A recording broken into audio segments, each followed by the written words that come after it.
Assalamualaikum warahmatullahi wabarakatuh. Kita di mata pelajaran ekonomi ini akan membahas ilmu ekonomi. Adapun pengertian ilmu ekonomi itu sendiri, bahasa ekonomi ini berasal dari bahasa Yunani, yaitu oikonomia, yang berarti rumah tangga, dan nomos yang berarti peraturan. Sederhananya, ekonomi adalah ilmu yang mempelajari secara manusia memenuhi kebutuhan dengan sumber daya yang tersedia. Itu maksudnya gimana? Jadi maksudnya tuh seperti kita cara kita menggunakan uh, uang itu secara terbatas dengan sumber daya yang terbatas. Sedangkan kita juga memiliki kebutuhan yang tak terbatas, makan, minum, uh, kendaraan dengan sumber daya terbatas itu maksudnya gimana? Uang bulanan kita. Terus juga hmm,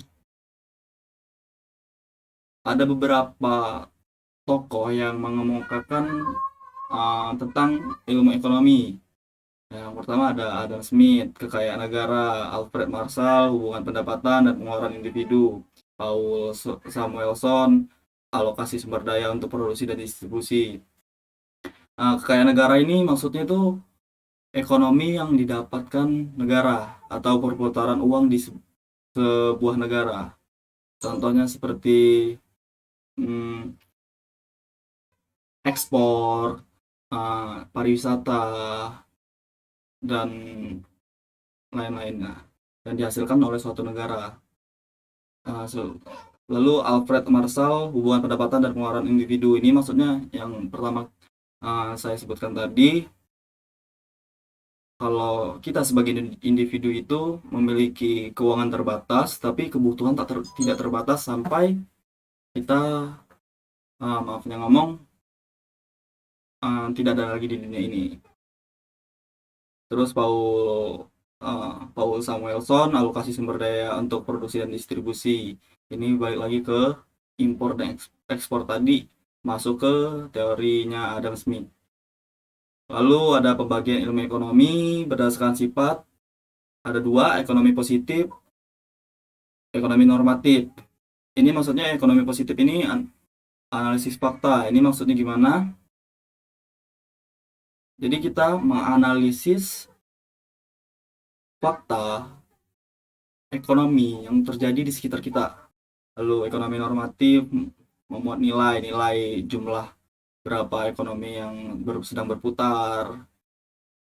Dan juga ada berdasarkan ruang lingkup, deskriptif, gambar fakta, teori. Ada tiga teori: mikro, perilaku individu; makro, perekonomian nasional di negara; terapan praktik di bidang spesifik. Lalu di sini juga ada ekonomi syariah, keadilan bagi hasil, larangan riba. Lalu sumber daya amanah Tuhan, tujuannya kesejahteraan dunia akhirat, contohnya lembaga keuangan syariah. Dan keempat, ada contoh penerapan biaya peluang, memilih antara kuliah atau bekerja; kelangkaan air bersih yang terbatas versus kebutuhan masyarakat. Kita jelasin dari ekonomi syariah. Ini prinsip keadilan. Keadilan ini bukan berarti sama rata ya. Sama rata itu bukan, keadilan itu bukan berarti sama rata ya. Lalu untuk sumber daya, ini kita kepercayaan kepada Tuhan masing-masing, tujuan kesejahteraan dunia akhirat. Ini contoh lembaga yang ada di sebuah negara ya, lembaga keuangan syariah, contoh ekonomi syariah ini sendiri. Untuk contoh penerapannya,